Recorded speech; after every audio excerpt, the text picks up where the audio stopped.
Assalamualaikum warahmatullahi wabarakatuh. My name is Dina Amelia from Management Class 25B, student ID 2541144. In the first season, I will explain different forms of business organization. Pengertian bentuk organisasi bisnis. Bentuk organisasi bisnis itu adalah struktur atau bentuk kepemilikan suatu usaha yang mengatur bagaimana bisnis itu dikelola, dimiliki, dan dijalankan. Ada bentuk organisasi bisnis juga itu menentukan yang pertama pembagian keuntungan, tanggung jawab pemilik, cara pengambilan keputusan, dan yang terakhir ada sumber modal usaha. Adapun jenis-jenis organisasi, yang pertama itu ada usaha perseorangan, kedua persekutuan atau partnership, ketiga ada perseroan terbatas, lalu yang keempat itu ada koperasi. Yang pertama kita akan bahas tentang usaha perseorangan. Jadi usaha perseorangan itu adalah bisnis yang dimiliki dan dikelola oleh satu orang saja. Pemilik usaha ini bertanggung jawab penuh terhadap semua kegiatan bisnis, baik keuntungan maupun kerugiannya. Adapun ciri-ciri dari usaha perseorangan, yaitu ada pemilik tunggal, modal berasal dari pemilik, keuntungannya milik sendiri, lalu risiko pun ditanggung sendiri. Contoh dari usaha perseorangan itu seperti warung, toko online kecil, dan juga usaha rumahan. Lalu yang kedua itu ada persekutuan atau partnership.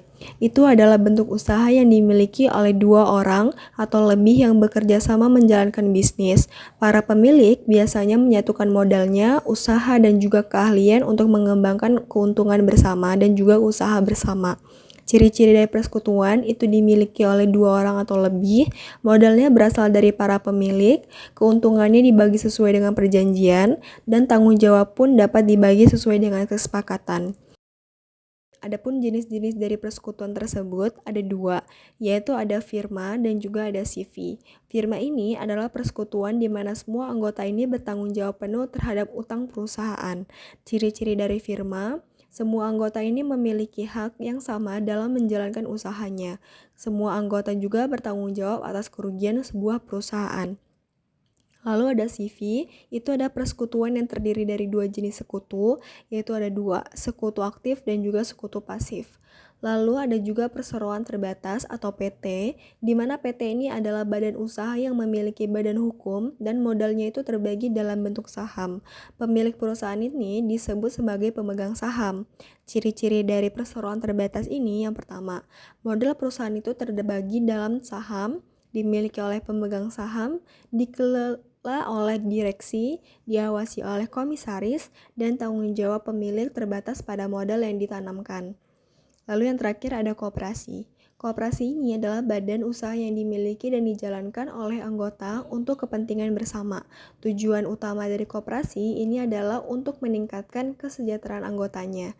Ciri-ciri dari koperasi dimiliki oleh anggota sekaligus pengguna layanan koperasi, keuntungannya disebut sebagai sisa hasil usaha, lalu ada keputusan yang diambil melalui rapat anggota. Selanjutnya kita masuk dalam kesimpulan yang terakhir.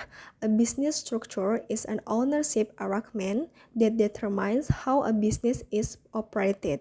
Some commonly used business structures include, yang pertama, ada sole proprietorship, kedua ada partnership, ketiga ada limited liability company, keempat ada cooperative.